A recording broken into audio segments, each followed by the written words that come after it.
तुम किसी के प्यार में हो, उसके साथ शादी करने की सोचते हो, उसके साथ पूरी जिंदगी बिताने की सोचते हो, तुम्हारे बच्चे होंगे, हैप्पी फैमिली हो, यहाँ तक कि बात तुम्हारे लिए इतनी आगे बढ़ चुकी है कि तुम उसके लिए जान तक दे सकते हो। पर यहाँ पे क्वेश्चन तुम्हारा या मेरा नहीं है, उनका है। क्या वो भी तुम्हारे लिए सेम फील करते हैं? शायद करते हैं या फिर करते थे, पर अब नहीं करते क्योंकि अब उन्हें तुमसे बेटर मिल चुका है। और यही बात जब तुम्हारा प्यार तुम्हें सामने से आकर बोले तो हम ये नहीं समझते कि कभी उनमें थी, क्योंकि हमने तो अपनी तरफ से पूरी कोशिश की थी ना। और फिर अंत में रह जाता है कभी ना खत्म होने वाला सेल्फ डाउट और एक टूटा हुआ दिल जो कि दोबारा टूटने के लिए तैयार है। पर ये सब मैं आपको क्यों बता रहा हूँ? क्योंकि Money Heist spin off Berlin में भी हमें कुछ इसी टाइप का स्टोरी देखने मिलता है, जहाँ पे सीरीज के स्टार्टिंग में ही हमें पता चल जाता है कि ये मनी हाइस्ट का प्रीक्वल है। और बर्लिन जिसका 3 बार तलाक हो चुका है, और क्योंकि उसे सिर्फ 2 ही चीजों से खुशी मिलती है, एक पैसा और दूसरा प्यार से, तो वो अपने जैसे कुछ लोगों के साथ, नहीं सब लोग बीमार नहीं है, I mean, जिनका दिल भी उसके तरह टूटा हुआ है, उनको लेकर वो टीम बनाता है फ्रांस के सबसे बड़े ऑक्शन हाउस से 44 मिलियन यूरोस, हिंदी में 400 करोड़ का चोरी करने के लिए। हाँ, मनी हाइस्ट की तुलना में बहुत छोटी चोरी है, पर चोरी का एग्जीक्यूशन जिस तरीके से किया है वो एक्चुअली में अच्छा था। आपको देख के मजा भी आएगा। और पूरे सीरीज में सिर्फ चोरी वाला पार्ट ही था जो कि अच्छा था, बाकी पूरा सीरीज बहुत ही ज्यादा खराब, मतलब बहुत ही ज्यादा खराब। ऐसा क्यों समझो? बर्लिन जैसी सीरीज में हम ये एक्सपेक्ट करके जाते हैं कि हमें एक अच्छी चोरी देखने मिलेगी जिसे देखकर हम खुद चोर बनने का मन करे। जैसे कि तुम मनी हाइस्ट देखने के बाद आरबीआई लूटने का सोचा था ना। हेलो, हाँ आरबीआई यहाँ पे। और बर्लिन में यही मिसिंग था। लेकिन भाई तूने तो बोला था कि चोरी अच्छा था, अब बोल रहा है चोरी मिसिंग था। अरे कहना क्या चाहते हो?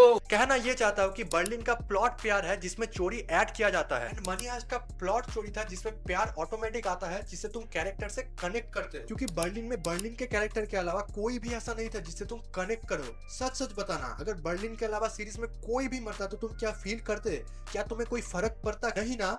जिसके 3 रीजन भी है। पहला, एक खराब कैरेक्टर डेवलपमेंट। एक अच्छा कैरेक्टर डेवलपमेंट कैसे किया जाता है एक अलग टॉपिक है, इसके ऊपर मैं अलग से वीडियो बना दूंगा। और कास्ट सिर्फ कैरेक्टर डेवलपमेंट ही प्रॉब्लम होता है, इनकी कास्ट की एक्टिंग। अनन्या पांडे और अर्जुन कपूर के लिए इंटरनेशनल कंपटीशन। बर्लिन की एक्टिंग अच्छी थी, नो डाउट, बट बर्लिन का केला, बर्लिन का टीम मेंबर केला का एक्टिंग बहुत ही ज्यादा खराब था, जो कि दूसरा रीजन भी बन जाता है। और दूसरे के बाद जो तीसरा रीजन बचता है वो मनी हाइस्ट को कॉपी करने की बेकार कोशिश, जहाँ पे केला को एज टोक्यो प्रेजेंट करने की कोशिश किया जा रहा था, एंड जिससे मैं अपने यूट्यूब चैनल एंड इसके बीच एक सिमिलरिटी नोटिस कर पाया हूँ। दोनों ही नहीं हो रहा। और जैसा कि मैंने इसके प्लॉट के बारे में बोला था कि ये अपने प्लॉट से भटकती है, उसको मैं क्लियर कर देता हूँ कैसे, जिसके लिए अगेन हमें मनी हाइस्ट का एग्जांपल लेना होगा। जैसा कि मनी हाइस्ट में चोरी ही एक ऐसी चीज थी जो कि हमें एंड तक बांध के रखता था, और कैरेक्टर की जो बैक स्टोरी दिखाई भी जाती थी वो फ्लो के अकॉर्डिंग आती थी, तो हम उतना बोर फील नहीं करते हैं। एंड ये भी एक रीजन है कि अगर मनी हाइस्ट में किसी कैरेक्टर का डेथ हो जाता था तो तुम उसके लिए फील करते थे, क्योंकि तुम्हें उसका बैक स्टोरी पता है, जिसमें से मैं टोक्यो के लिए ज्यादा फील करता, इसलिए नहीं कि वो हॉट थी, बल्कि इसलिए वो हॉट थी। साले का खोपड़ी तोड़ साले का। लेकिन बर्लिन में मेकर्स ने एक अलग टेक लिया है। पहले 4 एपिसोड में चोरी दिखा दी, उसके बाद कैरेक्टर की बैक स्टोरी दिखा के फिर एस्केपिंग दिखा रहे हैं। इसके कारण जब चोरी खत्म होने के बाद वो कैरेक्टर के बीच में केमिस्ट्री दिखा रहे थे, मैं बिल्कुल भी हजम नहीं कर पा रहा था भाई। खास तौर पे राय और कैमरॉन वाला एंगल। राय कैमरॉन को गाड़ी के ऊपर उठा के रेस करता है, जिससे कैमरॉन को उसका पास्ट का ट्रॉमा याद आ जाता है। कोई सेंस है इस बात का? और कैमरॉन की बैक स्टोरी अगर तुम सुनोगे तुम खुद भी बोलोगे Women.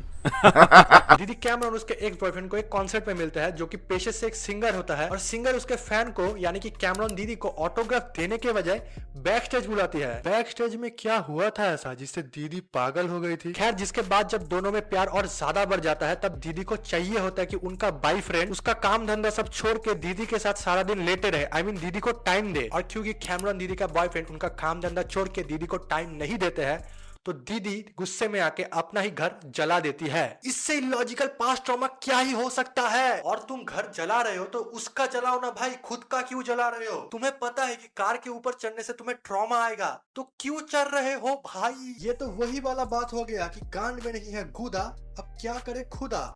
नहीं, ये मैच नहीं हुआ। यार छोड़ो, इसके बारे में और ज्यादा नहीं सोचते हैं। इतना बीचिंग करने के बाद थोड़ा अच्छा भी बोल देते हैं, जो कि एक तरीके से एहसान ही मान सकते हो तुम। जिसमें ज्यादा कुछ है तो नहीं। बर्लिन का वो फेरिचिता वाला सॉन्ग जिस तरीके से दिखाया गया था वो अच्छा था। और एक चीज और नोट डाउन जरूर करूंगा, दमियान वाला पूरा एंगल। हाँ, बर्लिन के बाद दमियान ने ही सबसे अच्छी एक्टिंग किया है, वो तो ठीक है, बट वो दारू पीकर अपने वाइफ को गाली देने वाला पूरा एंगल मजा आ गया था भाई, क्योंकि वो सीन्स इमोशनल के साथ साथ डीप भी थे, जिससे मेकर हमें ये दिखाना चाहते थे कि जब बर्लिन दूसरे इंसान के वाइफ के साथ उसके पति को चीट कर रहा था तब तो हमें अच्छा लग रहा था, बट वही सेम चीज जब बर्लिन के दोस्तों के साथ होता है तब हमें बुरा लग रहा था। और बुरा तो मुझे तब भी लग रहा था जब बर्लिन फेरी सीटा गा रहा था, लिरिक्स दिल को चीर के निकल जाते हैं, जिससे मैं ये भी नोट करूंगा कि सीरीज के गाने काफी बढ़िया थे। और अगर कोई अभी अभी तुम्हारा दिल तोड़ के चला गया है तो बर्लिन का डायलॉग्स भी तुम्हें हिट करेगा। खैर बाकी इतने सारे बात करने के बाद एक ही क्वेश्चन रह जाता है कि क्या मैं बर्लिन में अपना टाइम इन्वेस्ट करूं, तो इसका आंसर तुमने खुद ही दे दिया, क्योंकि अगर मनी हाइस्ट में अगर तुम बर्लिन का एक्चुअल फैन रहे होते तो तुम अब तक देख चुके होते, बट अगर तुमने अभी तक नहीं देखा तो मैं फिर भी इसका आंसर दे देता हूं।